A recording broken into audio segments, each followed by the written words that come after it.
बता दें के लिए आपको 2-3 एग्जाम्पल दिए, मैं वही एग्जाम्पल पढ़ लीजिए, ठीक है। सब लोग साइलेंट हो जाइए आप, जल्दी जल्दी।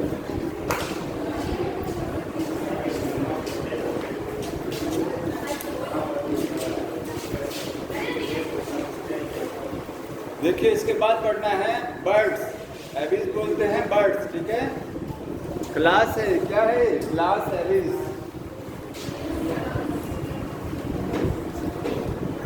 सबसे पहले बर्ड्स की स्टडी को क्या बोलते हैं, ऑर्निथोलॉजी। लिखिएगा study of bird, study of bird.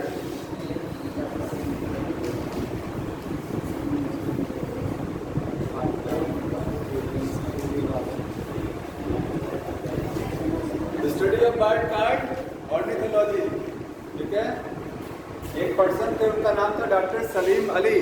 उनको बर्ड मैन बोला जाता है, बर्ड मैन ऑफ इंडिया। समझ में आया, doctor Salim Ali, bird man of India लिखिएगा।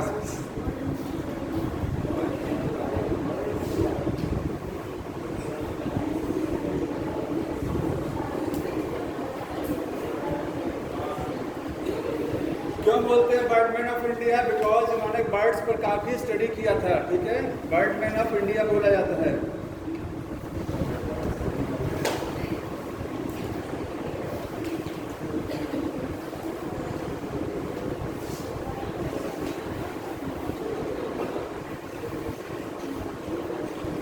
अगला पॉइंट है बर्ड्स आर ग्लोरीफाइड रेप्टाइल्स। अगर क्वेश्चन आता है कि बर्ड्स आर ग्लोरीफाइड रेप्टाइल्स का मतलब क्या होता है, क्योंकि रेप्टाइल से ही इवॉल्व हुए हैं क्या चीज़, बर्ड्स।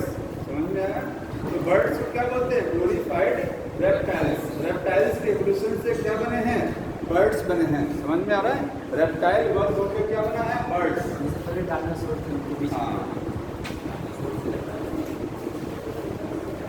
नेक्स्ट देखिए, बर्ड्स क्या होती हैं, warm blooded, warm blooded, homeotherms.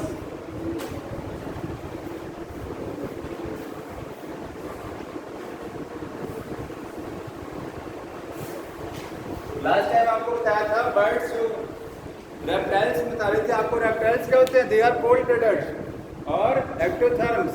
समझ में आया, बर्ड्स क्या होती हैं, वार्म ब्लडेड होती हैं, because they maintain their own body temperature. ये अपनी बॉडी का टेम्परेचर खुद मेंटेन कर सकते हैं।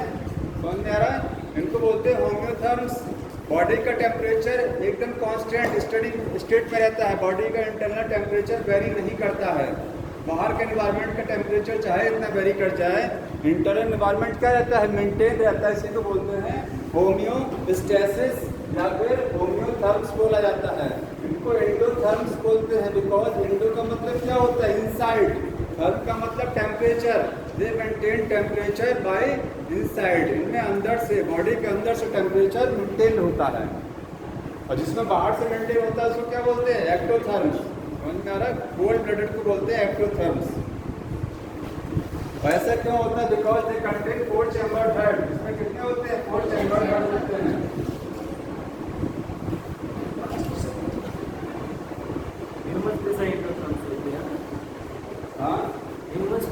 हाँ, ह्यूमंस वगैरह सारे मैमल्स ह्यूमंस में आते हैं।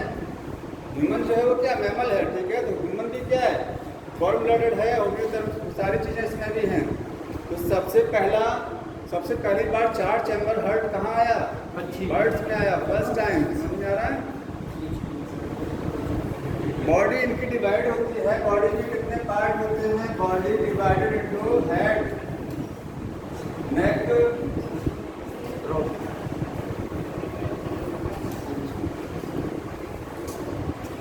चार पार्ट्स में बॉडी डिवाइड है, ठीक है। Head, neck, trunk and tail. समझ में आ रहा है, head, neck, trunk and tail, 4 part में बॉडी डिवाइड होती है। बर्ड्स क्या होते हैं, दे आर टेरेस्ट्रियल और एरियल।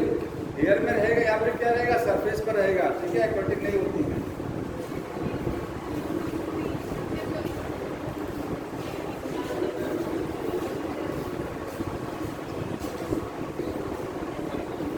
बर्ड्स की स्किन ड्राई होती है। बर्ड्स की स्किन कैसी होती है, ड्राई। आपको एम्फीबियम बताया था मैंने, एम्फीबियम इसमें फ्रॉग आता है, उसकी स्किन मॉइस्ट होती है। रेप्टाइल्स की स्किन कैसी होती है? ड्राई होती है। इससे पहले जो रेप्टाइल्स पढ़े थे उनकी स्किन कैसी है? ड्राई। और बर्ड्स की स्किन कैसी है? ड्राई स्किन होती है, नो ग्लैंड्स, लेकिन एक ग्लैंड प्रेजेंट होती है। Glands generally remain absent, skin में ग्लैंड्स नहीं होती है एक्सेप्ट वन ग्लैंड, एक ग्लैंड होती है स्किन में। ठीक है, तो लिखिएगा स्किन ड्राई हो गया, ग्लैंड्स जनरली एब्सेंट होती है। ठीक है,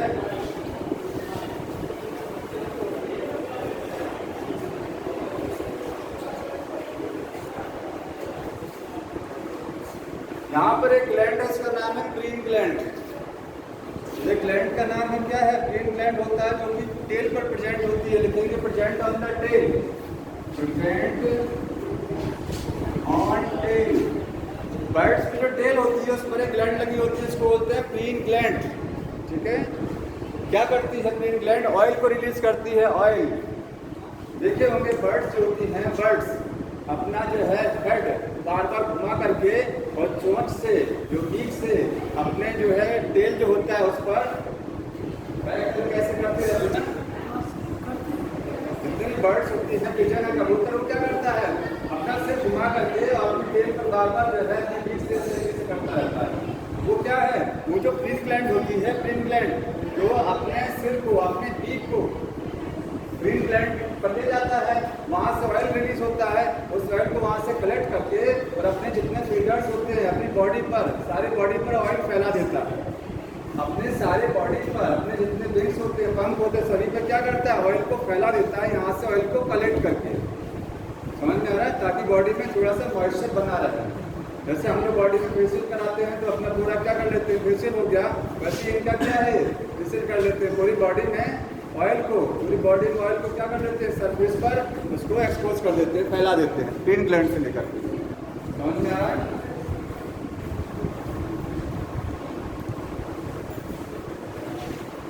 यहाँ लिख लेना, इट सीक्रेट, क्या सीक्रेट करता है? सीक्रेट ऑयल या फिर लुब्रिकेंट।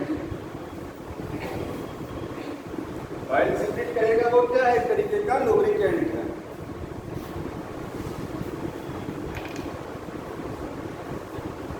आगे देखिए, इसके बाद टेट्रापोडा में आता है। बर्ड्स किसमें आती हैं? टेट्रापोडा।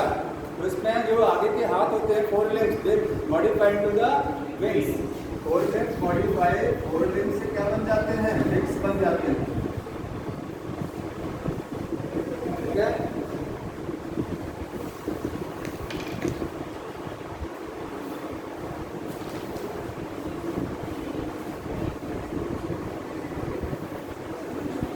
अब इसमें कुछ एडेप्टेशन जो बर्ड्स में होता है, फ्लाइंग एडेप्टेशन। बर्ड्स में उड़ने के लिए क्या क्या एडेप्टेशन होता है? ठीक है, बर्ड्स जब उड़ती हैं तो उनकी बॉडी में कुछ एडेप्टेशन होती है, कुछ चेंजिंग करती हैं अपनी बॉडी में। किसके लिए? For aerial mode of life, उड़ने के लिए अपनी बॉडी में कुछ चेंजिंग करती हैं। यहाँ लिखेंगे adaptation, flying adaptation, flying adaptation in birds. कोई बताएगा क्या क्या फ्लाइंग एडेप्टेशन होते हैं? उड़ने के लिए पक्षियों में क्या क्या चेंजिंग हो जाती है? पंख आ जाते हैं। हाँ, पहला तो एडेप्टेशन है कि fore limb become modified to the wings. आगे के जो हाथ होते हैं वो पंख में चेंज हो जाते हैं। ठीक है, four limbs modified, four limbs से क्या बन जाते हैं? विंग्स बन जाते हैं। दूसरा एडेप्टेशन है कि बॉडी पर फीदर्स होते हैं, छोटे छोटे फीदर्स। विंग्स अलग चीज है, फीदर्स पूरी बॉडी पर होगा। फीदर्स समझ रहे हैं ना? हेयर लाइक स्ट्रक्चर जो होती है, फीदर्स, ठीक है, वो पूरी बॉडी पर होते हैं। यहाँ लिखेंगे दूसरा एडेप्टेशन क्या है? Presence of feathers, feathers on body. इससे क्या होगा? इससे क्या बेनिफिट होता है? इससे बेनिफिट होता है कि फीदर्स के बीच में चूंकि एयर बढ़ जाती है, और एयर बढ़ जाती है तो बॉडी का वेट क्या हो जाता है? हल्का। ठीक है, तो बॉयंसी प्रोवाइड कराने के लिए, बॉयंसी बॉडी के वेट को हल्का करने के लिए इसमें क्या होते हैं? फीदर्स होते हैं। ठीक है, ये क्या करते हैं? Reduce body weight, reduce body weight to provide buoyancy.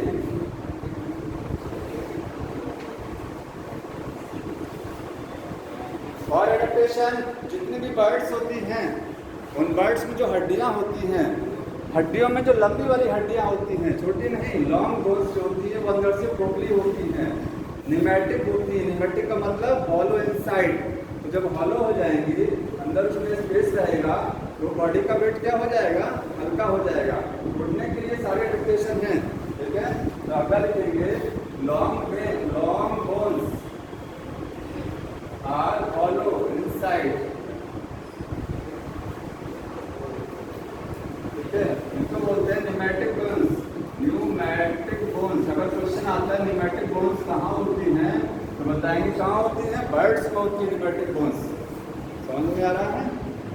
Body के सारी चीज़ें बॉडी के वेट को जनरली हल्का करने के लिए यूज करते हैं। अगला, बर्ड्स में कुछ हड्डियां आपस में मिल करके एक हो जाती हैं, बोन्स बिकम फ्यूज। समझ में आ रहा है। कुछ बोन्स क्या करती हैं, फ्यूज होकर के सिंगल बोन बना देती है। तो जब बोन फ्यूज हो जाती है तो क्या होता है, उसमें बॉडी का वेट थोड़ा सा कम हो जाता है। जब बोन्स अलग अलग रहेगा तो बॉडी का वेट ज़्यादा रहेगा, जब फ्यूज हो जाएंगे तो बॉडी का वेट क्या हो जाएगा, कम हो जाएगा। तो सम बोन्स लिखिएगा, सम बोन्स गेट फ्यूज। समझ में आ रहा है। कुछ बोन्स क्या हो जाते हैं, फ्यूज हो जाती हैं। अगला एडेप्टेशन देखिए, in female right ovary and right oviduct absent. Bird में जो फीमेल होती हैं, फीमेल, उसमें एक ही ओवरी होती है और एक ही ओविडक्ट होता है। कौन सा वाला, लेफ्ट वाला। राइट वाला एब्सेंट होता है। राइट, जैसे जनरली फीमेल में क्या होता है, दो ओवरी होती है ना, लेकिन एक ओवरी यहाँ एब्सेंट होती है। कौन सी वाली, राइट वाली। और राइट ओविडक्ट भी नहीं होता है, क्योंकि एक ही ओवरी से काम चल जाता है। एक ही ओवरी से सारा वर्क हो जाता है। एक ओवरी एब्सेंट हो जाती है, बॉडी के वेट को कम करने के लिए एक ओवरी एब्सेंट रहती है इसमें। ये एडेप्टेशन है, flying adaptation. Urinary bladder remain absent. अगला adaptation, urinary bladder remain absent. Urinary bladder भी नहीं रहेगा, जिसमें यूरिन फिल होता है तो यूरिनरी ब्लैडर नहीं रहता। समझ में आ गया। ये एक एडेप्टेशन है ताकि बॉडी का वेट क्या हो जाए, कम हो जाए।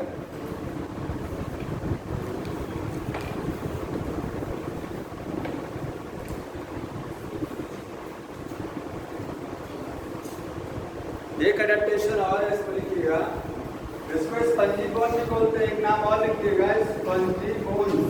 स्पंजी का मतलब ऐसी बोन जिसमें क्या है, स्पेस होता है, ठीक है, एयर होती है, उसको क्या बोलते हैं, स्पंजी बोन्स। इसका दूसरा नाम हो गया।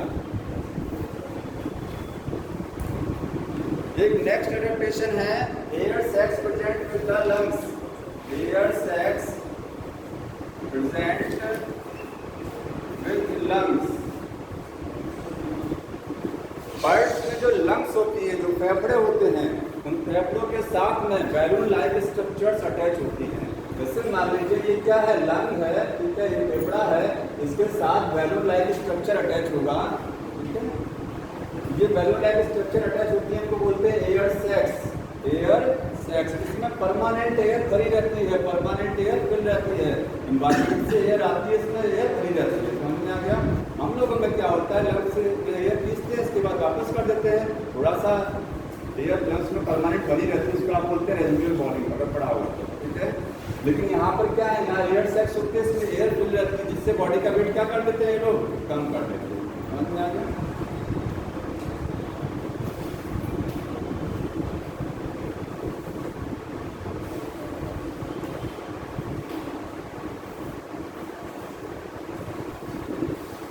हो गया फ्लाइंग एडेप्टेशन।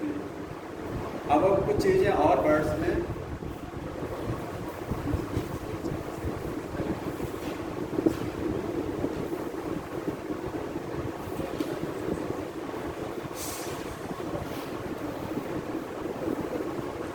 आगे लिखिएगा, ये एडेप्टेशन नहीं है, ठीक है, एडेप्टेशन खत्म हो गया। Sound producing organ, sound producing organ, उसको क्या बोलते हैं, सैरिंक्स।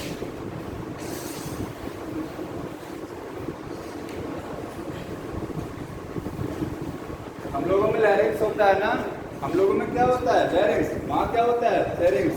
याद रखिएगा, साउंड प्रोड्यूसिंग ऑर्गन है उनका ये।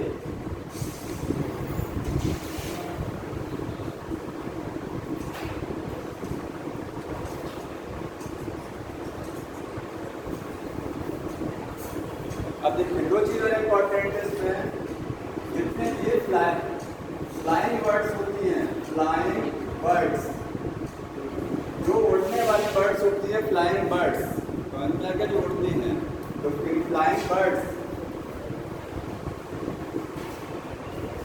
एक स्ट्रक्चर होती है, उसको बोलते हैं कील। एक स्ट्रक्चर, इसका क्या नाम है? कील। अब कील क्या होता है? देखिए स्टर्नम सबको पता है, स्टर्नम ये है चेस्ट बोन, जहाँ पर पसलियाँ, ये जो हमारी रिब्स हैं, बर्ड्स में भी क्या होता है? रिब्स है। तो ये जो रिब्स होती है, ये सामने आकर के जहाँ जुड़ती है जिस बोन पर, इसको क्या बोलते हैं? स्टर्नम। समझ में आ रहा है? यहाँ पर जो स्टर्नम होता है, ये स्टर्नम है बर्ड्स में। स्टर्नम के नीचे का जो हिस्सा है, ये काफी फूला हुआ होता है, इस पूरे हिस्से को बोलते हैं कील। क्या बोलते हैं? कील। क्या काम करता है? It help in the attachment of the flight muscles.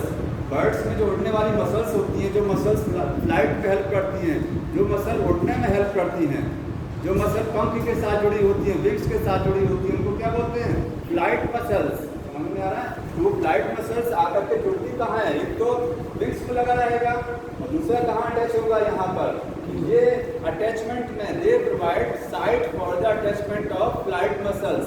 ये फ्लाइट मसल्स के अटैचमेंट के लिए जगह प्रोवाइड कराते हैं। यहीं पर आकर के फ्लाइट मसल्स अटैच होती हैं। किसमें? बर्ड्स।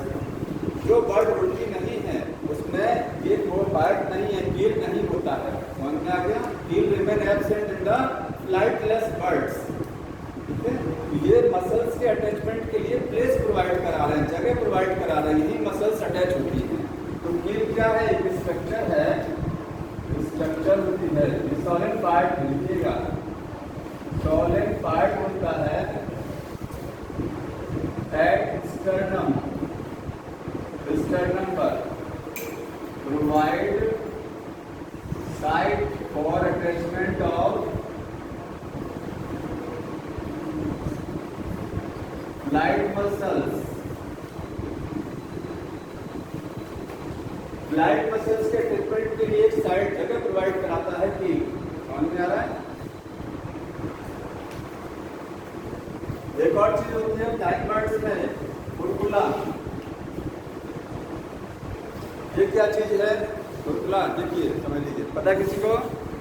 ये जो है उड़ने वाली जो बर्ड्स होती हैं, उनमें ये क्या है? स्ट्रक्चर प्रेजेंट होती है। तो ये स्ट्रक्चर इंपॉर्टेंट है। एक कील हो गया, ये इसलिए बता रहे हैं, आपको क्वेश्चन आएगा in the flightless bird. Flightless bird में क्या नहीं होता है? तो फुरकुला नहीं होता है और कील नहीं होता है। समझ में आ गया? क्योंकि उनको उड़ना नहीं है, उड़ना नहीं है। ये वाला ये नहीं होगा क्योंकि उड़ने वाली मसल्स कहाँ जुड़ती हैं आकर के। ये जो स्ट्रक्चर है, ये भी फ्लाइंग में हेल्प करती है। ये क्या है? हमारी जो ये बोन है, यहाँ पर देख रहे हैं दो बोन, इसको कॉलर बोन या ब्यूटी बोन या फिश बोन बोलते हैं।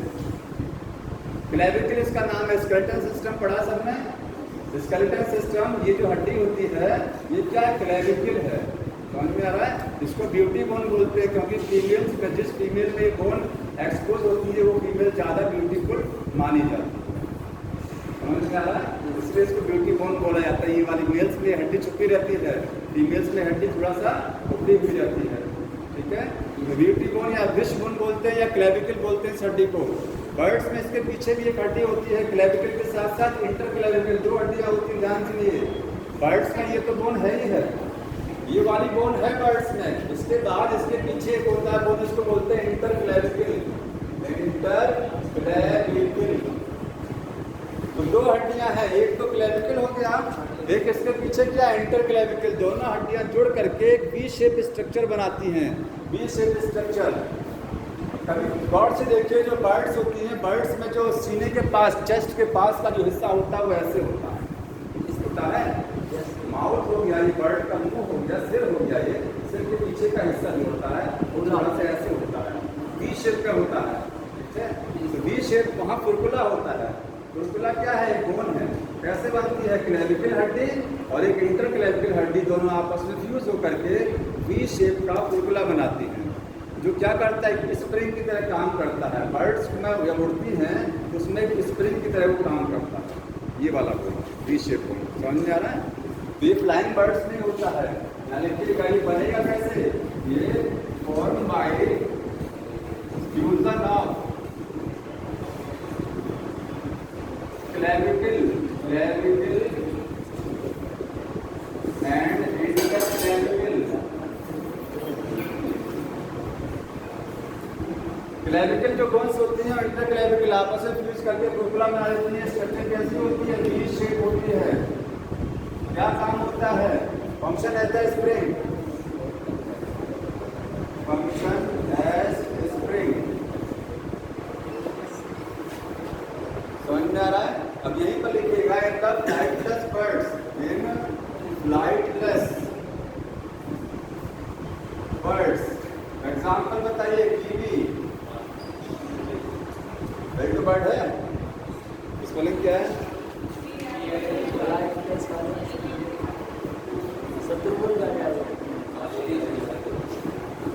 ये नाम इसका लिंक देखो।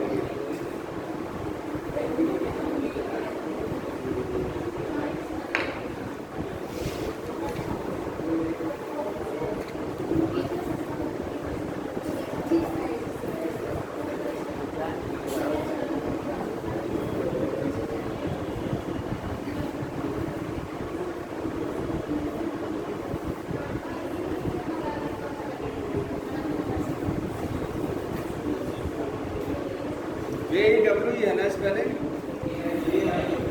AIWI। लाइटलेस बर्ड है, इसमें क्या होगा, बिल एंड बुलबुला एब्सेंट।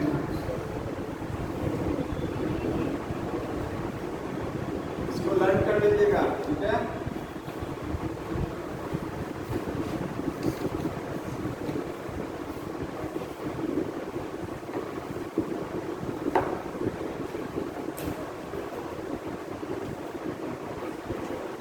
बर्ड्स की जो टेल होती है,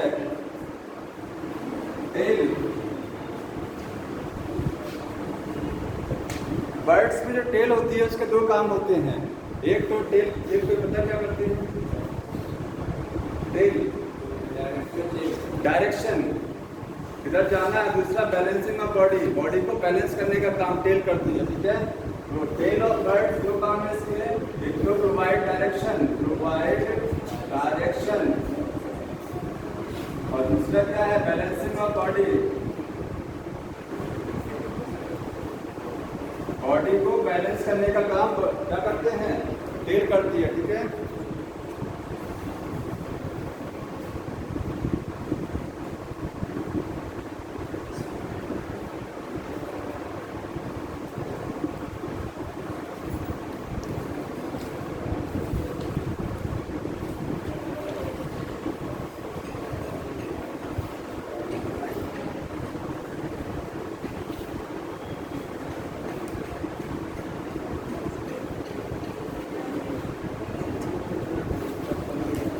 जैसे आपको बताया था रेप्टाइल्स में क्लोएका प्रेजेंट होता है, एम्फीबिया में क्या होता है, क्लोएका। क्लोएका का मतलब common opening for urinary system and element undigested food, और यूरिन एक ही रास्ते से बाहर पास आउट होता है, उस ओपनिंग को क्या बोलते हैं, क्लोएका। तो एम्फीबिया में भी क्लोएका मिलता है, बर्ड्स में मिलेगा, रेप्टाइल्स में मिलेगा, ठीक है? यहाँ पर कोई कॉपुलेटरी ऑर्गन बर्ड्स में नहीं होता है। कॉपुलेटरी ऑर्गन समझ रहे हैं, सेक्सुअल इंटरकोर्स के लिए, जैसे ह्यूमन में पहले से एक ऑर्गन होता है, वैसे बर्ड्स में इस तरीके का कोई ऑर्गन नहीं है सेक्सुअल इंटरकोर्स के लिए। लेकिन फर्टिलाइजेशन इंटरनल होता है। फर्टिलाइजेशन कैसा है, इंटरनल है। तो फर्टिलाइजेशन इंटरनल कैसे हो गया, जब कॉपुलेटरी ऑर्गन नहीं है फिर भी फर्टिलाइजेशन इंटरनल, कोई बताएगा?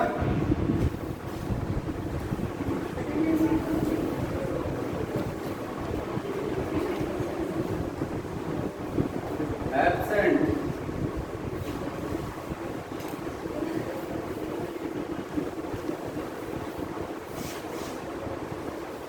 इंटरनल फर्टिलाइजेशन फिर भी होता है, कॉपुलेटरी ऑर्गन नहीं है, तो उसमें होता है क्लोइकल किसिंग। क्या होता है, क्लोइकल किसिंग। समझ में आ गया? एक बर्ड है, ध्यान सुनिए, एक बर्ड है मेल, पिजन मान लीजिए, एक क्या है फीमेल पिजन, दोनों पास में आएंगे, दोनों का क्लोइका सामने आएगा, इसका क्लोइका किसका, मेल पिजन का क्लोइका, फीमेल पिजन का क्लोइका, दोनों अपने क्लोइका को सामने इस तरीके से करेंगे, ठीक है। और ह्यूमन में जिस तरीके से किसिंग होती है, जस्ट लाइक उसमें क्या होता है, किसिंग होगा, यहाँ से स्पर्म फीमेल में ट्रांसफर हो जाएंगे। कोई कॉपुलेटरी ऑर्गन नहीं है, कॉपुलेटरी ऑर्गन क्या करता है, स्पर्म को ट्रांसफर करता है, यहाँ पर डायरेक्ट ट्रांसफर हो रहा है, समझे, क्योंकि क्लोइका दोनों का मिक्स हो रहा है, सामने सामने आ जाता है, उसी को बोलते हैं क्लोइकल किसिंग। ध्यान रखिएगा, पॉपुलेशन क्लोइकल किसिंग।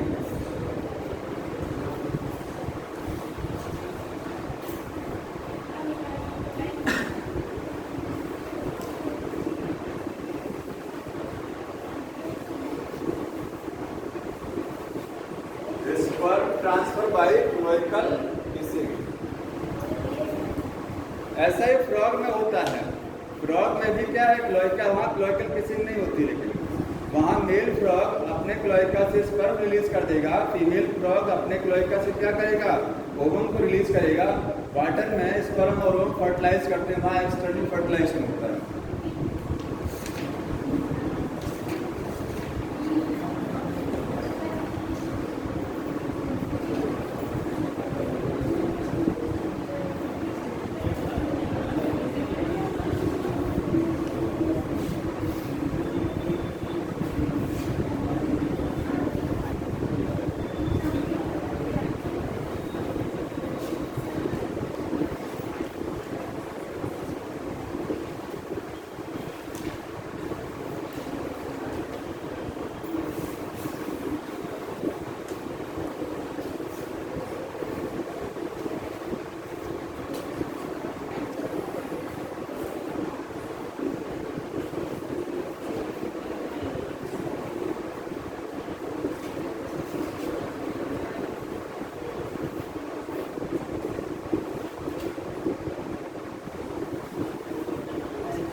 एक चीज और डिफरेंस देखिए, हम लोगों में विजन बाइनोकुलर है, बाइनोकुलर एक बार में एक से ज़्यादा ऑब्जेक्ट को देखेंगे, एक से ज़्यादा ऑब्जेक्ट को एक बार में देखेंगे, दोनों आंखों से देखेंगे। ये क्या करते हैं, मोनोकुलर विजन है, एक बार में एक ही ऑब्जेक्ट को देखते हैं, एक बार में एक ही ऑब्जेक्ट को देखते हैं, मछली की आंख समझिए, ठीक है, और काफ़ी दूर तक देखते हैं।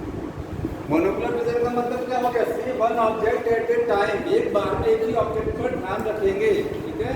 दूसरा क्या होता है, इनकी आंखों में, बर्ड्स की जो आई होती है उसमें एक पैक्टिन एक ग्लैंड होती है, ठीक है, क्या है, एक ग्लैंड है, समझ में आ रहा है, वो क्या है, कॉम्ब लाइक स्ट्रक्चर आई में प्रेजेंट होती है, कॉम्ब की तरीके से स्ट्रक्चर जो आंख में होती है, ये हेल्प करती है अकोमोडेशन ऑफ विजन, मतलब देखने के लिए। जैसे बर्ड्स जो होती हैं, बर्ड्स में टेलोस्कोपिक विजन होता है, टेलोस्कोप जानते हैं, बहुत दूर तक देखता है, टेलोस्कोप क्या है, काफ़ी दूर तक, तो बर्ड्स काफ़ी दूर तक कैसे देख लेती हैं, ये जो पैक्टिन स्ट्रक्चर प्रेजेंट है, कॉम्ब लाइक स्ट्रक्चर है आँख में, ये क्या करती है, एकोमोडेशन ऑफ विजन, विजन को एकोमोडेट का मतलब एडजस्ट करती है, विजन को एडजस्ट करने में हेल्प करती है, समझ में आ रहा है। तो विजन जब एडजस्ट हो जाएगा तो काफ़ी दूर तक दिखाई देगा।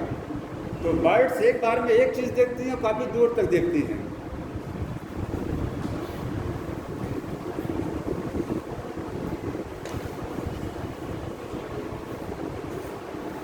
और जहाँ पर आपने कीवी लिखा है, कीवी में दो चीज़ एब्सेंट होती है, इसमें कीवी में यही एब्सेंट कर दीजिएगा, कौन सा, पैक्टिन, ये कॉम्ब लाइक स्ट्रक्चर कीवी में नहीं है, वहाँ पर कीवी में इसको भी लिखिएगा पैक्टिन एब्सेंट, समझ में आ रहा है, क्योंकि जब बर्ड्स जो उड़ती हैं उनको ज़रूरत पड़ती है काफ़ी दूर तक देखने के लिए, इसको बहुत ज़रूरत नहीं दूर तक देखने के लिए कीवी को, फ्लाइटलेस बर्ड है, इसीलिए यहाँ पर पैक्टिन नहीं होता।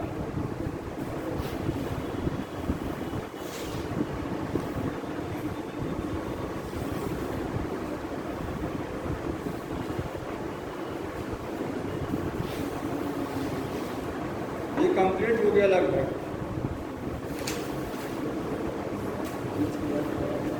एक चीज और बच्चा, बॉडी कैसी होती है, बर्ड्स की बॉडी स्ट्रीमलाइन ओट शेप, पता है, बर्ड्स की बॉडी कैसी है, स्ट्रीम, जैसे मछली जो होती है, मछली की बॉडी ऐसे होती है, स्ट्रीम लाइन या बोट शेप। वैसे ही बर्ड्स की जो बॉडी है स्ट्रीम लाइन या बोट शेप, मतलब इस तरीके से समझ रहे हैं। ऐसा क्यों होता है? To reduce the resistance of air, हवा में उड़ने के लिए बर्ड्स की बॉडी अगर आप इस तरीके से उनकी देखिए, ताकि एयर का रेजिस्टेंस क्या हो जाए, कम हो जाए। आगे से बॉडी नुकीली है, बीच में ब्रॉड है, पीछे भी क्या है, नैरो है। समझ में आ गया?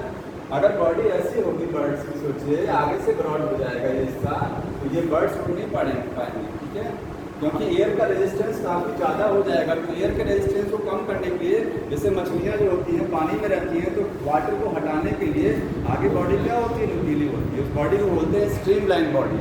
यहाँ लिख लेना स्ट्रीम लाइन बॉडी होती है, स्ट्रीम लाइन बॉडी या बोट शेप होती है। ऐसा क्यों होता है? To reduce resistance of air, air के रेजिस्टेंस को कम करने के लिए। ठीक, अब एग्जांपल देखिए, आपकी बुक में जो एग्जांपल दिए हैं उसी में से क्वेश्चन आता है। एक्स्ट्रा एग्जांपल मत पढ़िएगा, इसी बुक का एग्जांपल देखिए। पहला एग्जांपल लिखा है क्रो, साइंटिफिक नेम लिखा है आगे, इसको पढ़ लीजिएगा, कॉर्वस, ठीक है। इसके बाद कोलंबा, पिजन लिखा हुआ है। कोलंबा की एक खासियत जान लीजिए, कोलंबा जो होता है क्रॉप मिल्क प्रोड्यूस होता है।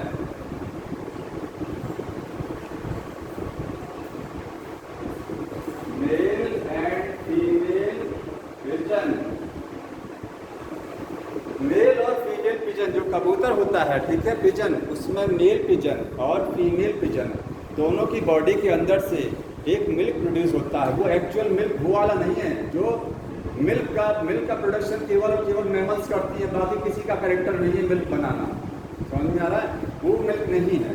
जैसे आप इसका बर्ड्स का जब इंटेस्टाइन पढ़ेंगे, एलिमेंट्री कैनाल जो बर्ड्स की होती है वो कैसी होती है, तो एलिमेंट्री कैनाल में आपको ऑसोफेगस होता है ना, जैसे आप कॉकरोच में पढ़े होंगे, ऑसोफेगस हुआ, माउथ हुआ, इसके बाद में यहाँ पर क्या होता है, ड्रॉप एक स्ट्रक्चर होती है, ड्रॉप मतलब स्टमक नहीं है, स्टमक नाम की चीज़ नहीं है। हम लोगों में स्टमक होता है ना, फूड कहाँ जाता है, स्टमक में जाता है ऑसोफेगस के बाद में, ठीक है।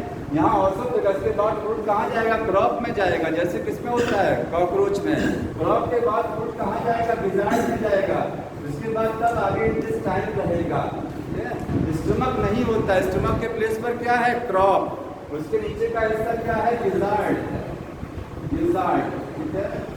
यहाँ से एक चीज़ देखिए, जो बर्ड्स होती हैं, बर्ड्स ये जब दाना चुगती हैं तो साथ में कंकड़ को भी खा लेती हैं। क्या रीजन है कंकड़ खाने का, पहचान नहीं पाते हैं? नहीं, कंकड़ खाने का रीजन ये है क्योंकि देखिए ध्यान सुनिए, बर्ड्स की जो बीक होती है उसके दांत नहीं होते हैं। एक कैरेक्टर लिख लीजिएगा, इन बीक टीथ रिमेन एब्सेंट, इन बीक टीथ एब्सेंट, टीथ नहीं होते हैं बीक में, कैरेक्टर है बर्ड्स का। तो जब दांत नहीं है तो पूरा ऐसे ही भोजन चला गया, दाना ऐसे चला गया, वो जाकर ये कहाँ चला गया, ध्यान सुनिए, क्रॉप में पहुँचेगा, कहाँ पहुँचेगा, क्रॉप में पहुँचेगा, ठीक है। फूड कहाँ जाएगा, क्रॉप में। अब वो ग्राइंड कैसे होगा, फूटेगा कैसे, तो जो स्टोन्स होते हैं, जो पत्थर होते हैं, वो जब गिजार्ड में पहुँचते हैं तो स्टोन्स जो है फूड के साथ, क्योंकि गिजार्ड एक मस्कुलर ऑर्गन है, गिजार्ड क्या एक मस्कुलर ऑर्गन होता है, ठीक है, वो ग्राइंड कराता है। तो जो स्टोन्स होते हैं वो क्या करते हैं, फूड के साथ ग्राइंड होते हैं, फूड को तोड़ने का काम करते हैं। इसीलिए बर्ड्स जो है स्टोन्स को इनहेल कर लेती हैं, साथ स्टोन्स को खाती हैं साथ में, समझ में आ रहा है, फूड के साथ। उस चीज़ को लिख लीजिएगा इसमें।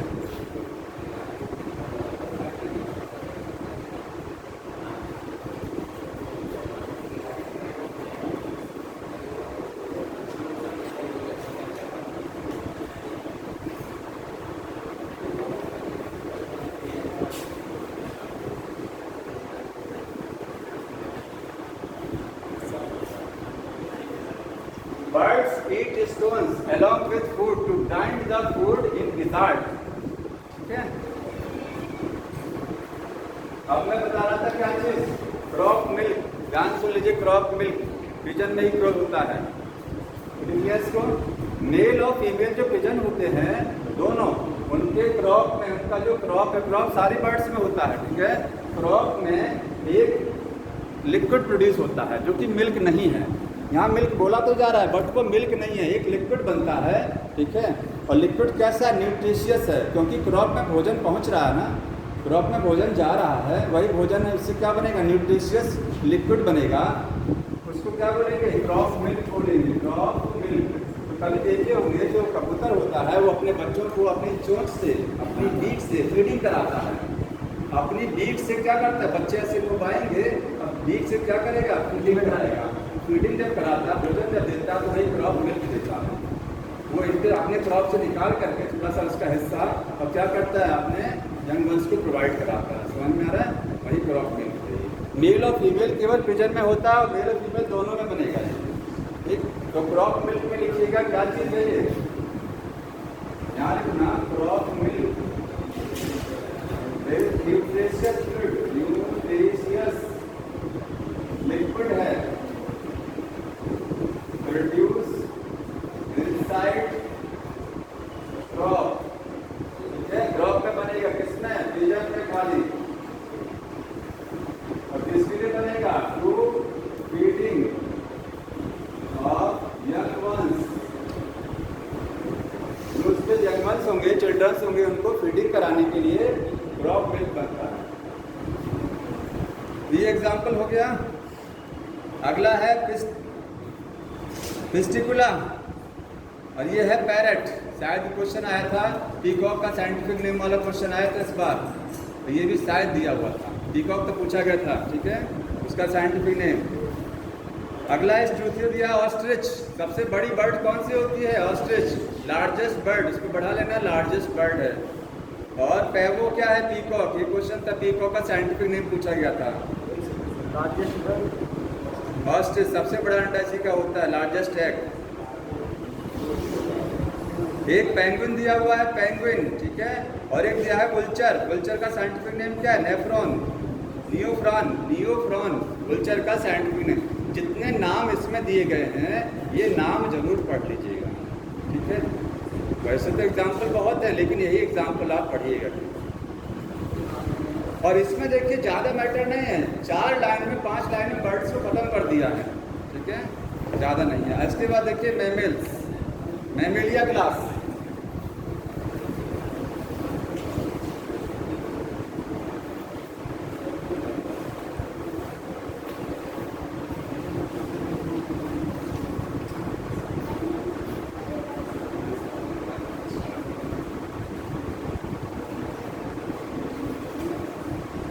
इसका फीचर क्या क्या है? वार्म ब्लडेड, पहला फीचर क्या है?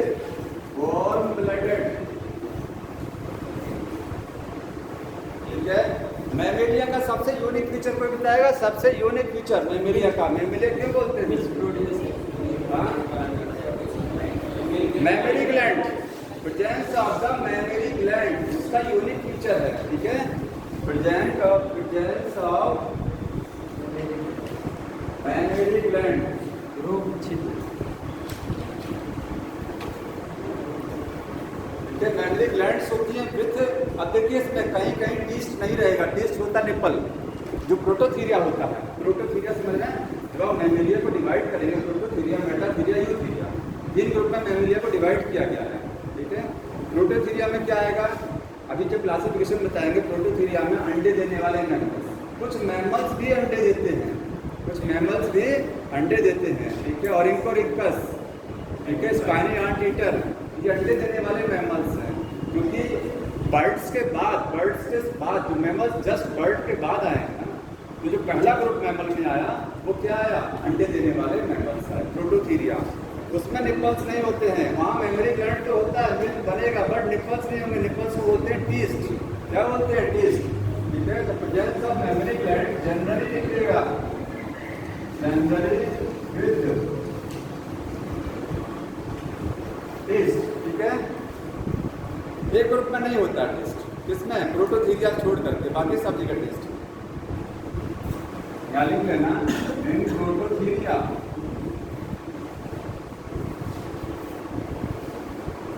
Test absent in mammary glands. Mammary gland में टेस्ट नहीं है, ठीक है। अगला कैरेक्टर बॉडी पर हेयर्स, जो भी मैमल्स का कैरेक्टर है, बॉडी पर क्या होते हैं, हेयर्स होते हैं, ठीक है, hairs on the body.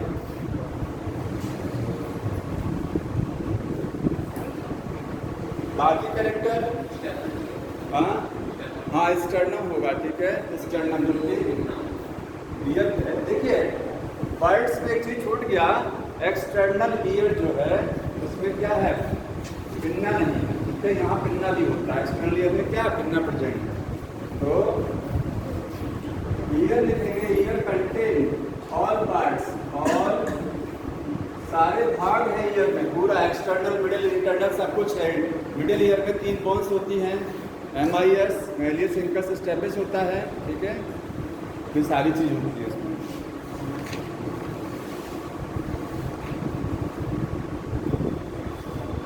Body divide होती है, हेड नेक, हेड हो गया, नेक ट्रंक टेल, जो 4 वहाँ थे ऐसी बॉडी इसमें डिवाइड हो गई। सिर हो गया, ठीक है, नेक गर्दन हो गया, ये ट्रंक हो गया, और क्या है, टेल होता है, ठीक है। ह्यूमन में टेल नहीं, ह्यूमन में टेल एब्सेंट, बाकी जगहों पर है।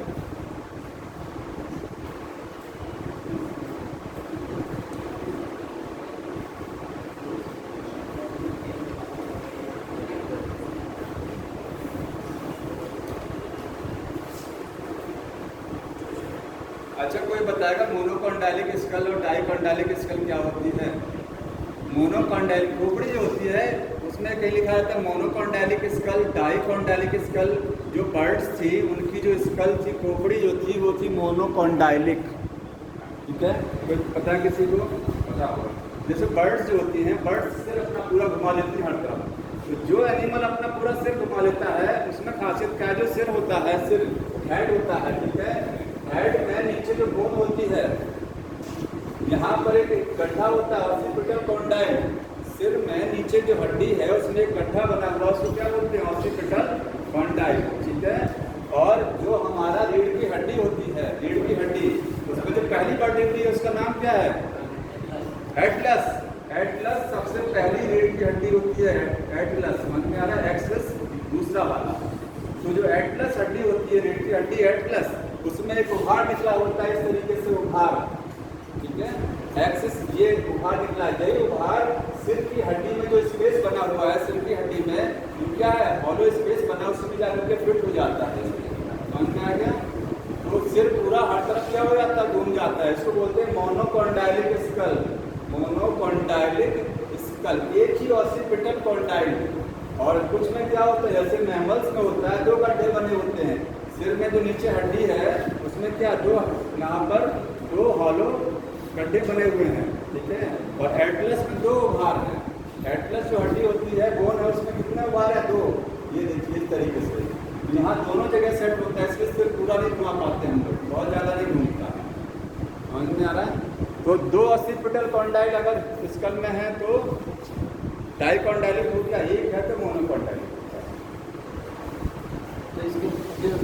यहाँ डाइकॉन्डाइलिक स्कल हम लोगों में नहीं, सारे मैमल्स में।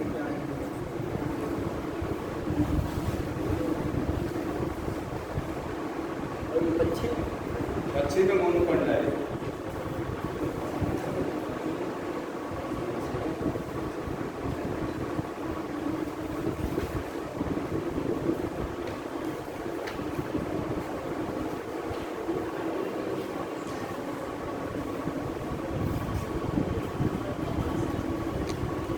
बर्ड्स के जो पैर होते हैं, बर्ड्स के जो लिम्स होते हैं, हैंड लिम्स और फोर लिम, ठीक है, किसके लिए यूज़ किए जाते हैं, वॉकिंग के लिए, रनिंग के लिए, और क्लाइंबिंग, बरोइंग, स्विमिंग, फ्लाइंग। मतलब जो मैमल्स होते हैं, मैमल्स के जो लिम्स होते हैं उनके बहुत सारे काम हैं, दौड़ना हो गया, चलना हो गया, किसी चीज़ को पकड़ना, कैप्चरिंग हो गया, ठीक है, स्विमिंग में भी हेल्प कर देते हैं, ठीक है, जो एक्वेटिक नेचर के वो स्विमिंग में हेल्प करेंगे। जैसे वेल होती है, वेल क्या है, मैमल है ना,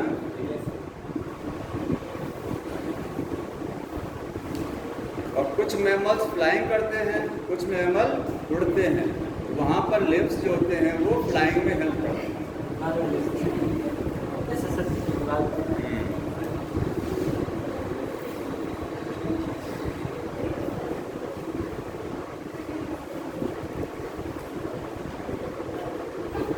बाकी जो चीज़ लिखी हुई है वो आपको सबको पता है। देखिए लिखा है होम्योथर्म्स, मैंने बता दिया है। मैमल्स क्या होते हैं, क्योंकि जब वार्म ब्लडेड है तो क्या होगा, होम्योथर्म्स होगा। एंडोथर्म्स रेस्पिरेशन बाय लंग्स, कोई दिक्कत नहीं, गिल्स होती नहीं है, ठीक है। सेक्सेस आर सेपरेट, मेल और फीमेल अलग होता है। बर्ड्स में अलग अलग है, इसमें भी क्या है, मेल और फीमेल अलग अलग है, ठीक है। फर्टिलाइजेशन इंटरनल हो गया, एक्सटर्नल फर्टिलाइजेशन नहीं होता, क्या होता है, इंटरनल।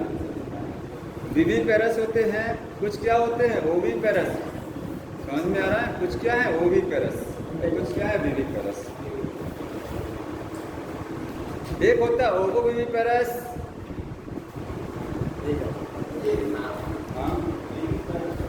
विविपेरस का मतलब जो चाइल्ड प्रोड्यूस करते हैं, डायरेक्ट चाइल्ड बनाते हैं, वो है विविपेरस। जो अंडे देते हैं, अंडे से चाइल्ड बनता है, वो है ओविपेरस, समझ में आ रहा है। तो मैमल्स में कुछ मैमल्स क्या होते हैं जो अंडे देते हैं, एग लाइंग मैमल्स, वो है ओविपेरस। शुरुआती वाले प्रोटोथीरिया, आपको जो ग्रुप बताया था मैंने अभी ना, प्रोटोथीरिया, उसमें एग लाइंग मैमल्स आते हैं। इसके बाद देखिए एग्जाम्पल दिए हुए हैं, तो एग्जाम्पल में प्लेटिपस और इनकस, बुक में देखते रहिए, बुक में देख लीजिए, लिखा है ओविपेरस, ऐसा मैमल जो अंडे देता है, उसका नाम क्या है, और इनकस, उसको बोलते हैं डक बिल्ड प्लेटिपस, पूरा नाम है, शॉर्ट फॉर्म में लिखा गया है प्लेटिपस, ठीक है। विविपेरस जो चाइल्ड प्रोड्यूस कराएंगे, उसमें एग्जाम्पल में है मैक्रोपस, कंगारू, ठीक है।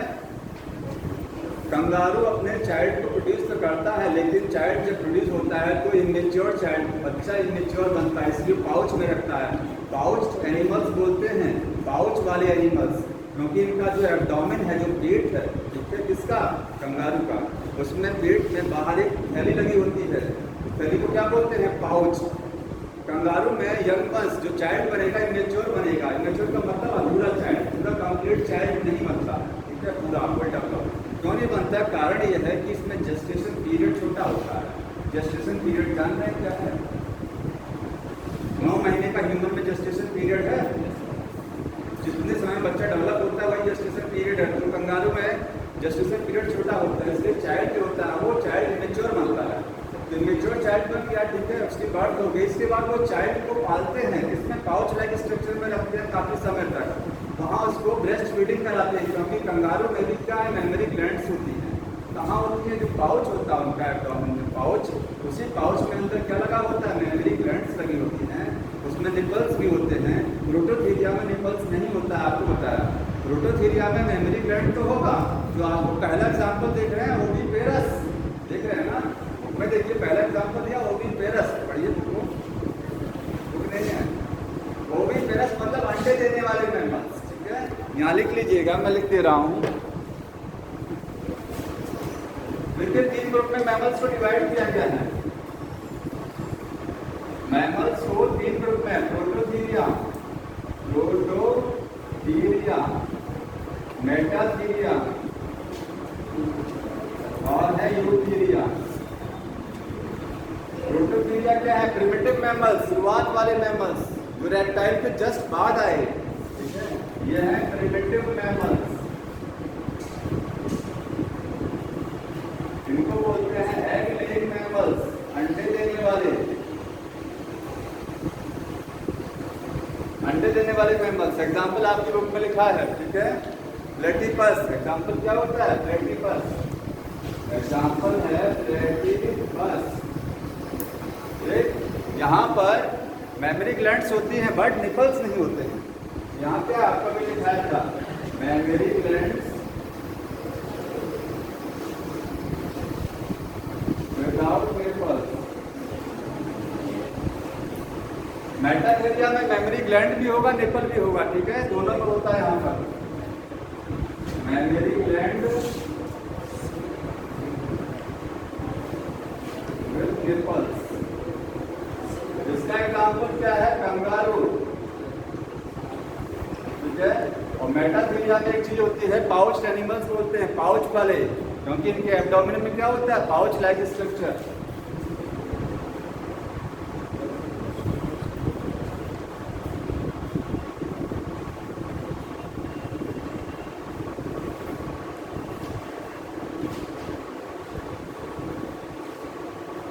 समझ में आ रहा है?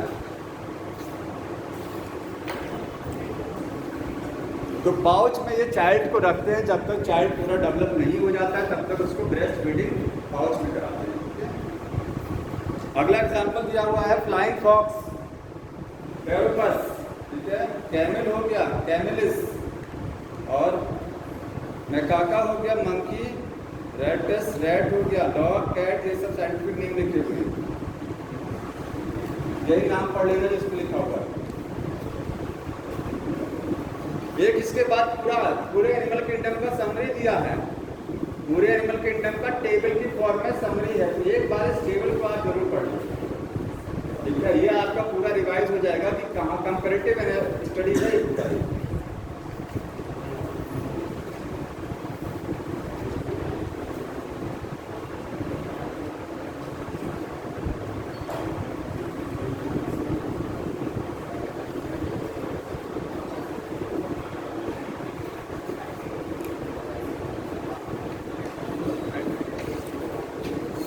और किसी कुछ पूछना है?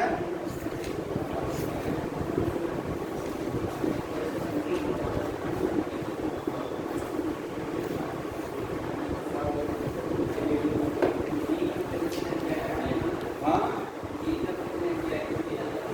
क्या जोर से बोलिए। मैक्सिमम एनसीईआरटी बोलते हैं, थोड़ा सा बाहर इसलिए करना पड़ता है कि आपका कोई छूटे ना, वो ज़्यादा भी नहीं है बाहर ये, ठीक है। वो जो कुछ चीज़ें जो थोड़ा सा ज़्यादा इंपॉर्टेंट होती हैं उसको बता देना पड़ता है। कौन कह रहा है? थोड़ा सा तो आता है, ऐसा नहीं हमेशा नहीं आएगा, कभी कभी मैक्सिमम पेपर इसी से बन जाएगा, वो तो उनके ऊपर है कैसा बनाना। 3-4 सालों से यही हो रहा है, किसी से लगभग आ रहा है, ठीक है। इसीलिए जितना एग्जाम्पल इसमें दिया हुआ है सारा एग्जाम्पल इसी का पढ़ेगा, एनसीईआरटी का कोई एग्जाम्पल नहीं। देखिए किसी भी पैराग्राफ को समझाने के लिए थोड़ा एक्स्ट्रा बताना पड़ता है। 4 लाइन बुक लिख देता है, 4 लाइन में आप नहीं समझ पाएंगे उस चीज़ को। समझ में आ रहा है? वो हर ग्रुप को उसने 3-3, 4-4 लाइन में लिख के खत्म कर दिया पूरा। मान लीजिए एक वर्ड को इंडिकेट कर दे, एक वर्ड समझाना है ना वो वर्ड। इसके बाद अब जो स्टार्ट होगा वो है मॉर्फोलॉजी। देख नेक्स्ट 5वां चैप्टर, यहाँ से थोड़ा सा आपको इंटरेस्टिंग नज़र आएगा, क्योंकि जानवर तो आपने जब मैक्सिमम देखे नहीं हैं, अब जो देखने वाले हैं सब। समझ में आ गया? मार्क्स